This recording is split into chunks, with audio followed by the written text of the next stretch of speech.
Bonjour, Guénelle Gravis, je suis oncologue médicale. Je travaille dans une équipe d'uro-oncologie avec des urologues et des radiologues et des radiothérapeutes. Et aujourd'hui, on va parler du cancer du testicule.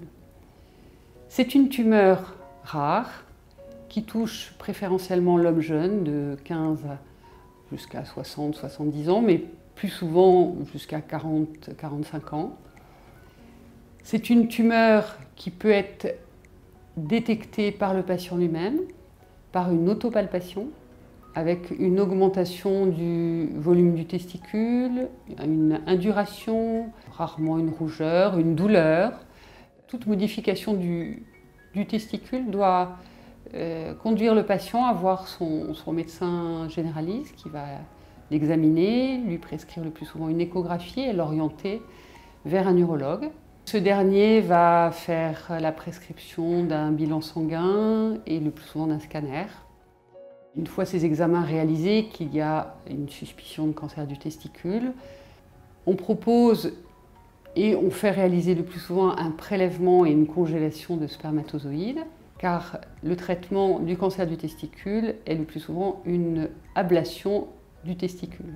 Suite à cette ablation de testicule, on peut mettre en place une prothèse testiculaire. C'est en général une question qui est posée aux patients avant la chirurgie, s'ils souhaitent en avoir une, et elle est donc posée au même moment que l'ablation du testicule.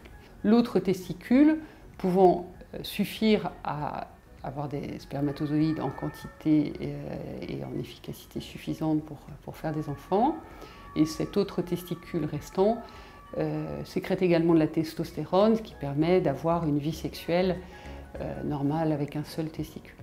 À l'issue de la chirurgie du testicule, il y a une analyse de ce testicule, une analyse anatomopathologique pour voir de quel type de tumeur testiculaire il s'agit.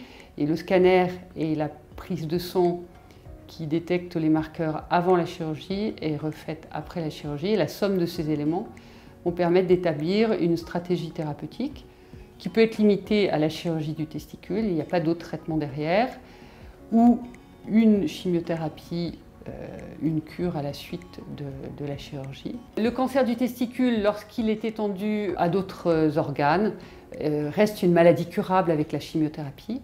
C'est en effet la découverte dans les années 70 du cisplatine qui a été une des premières chimiothérapies qui a montré que l'on pouvait guérir les cancers et en particulier le cancer du testicule.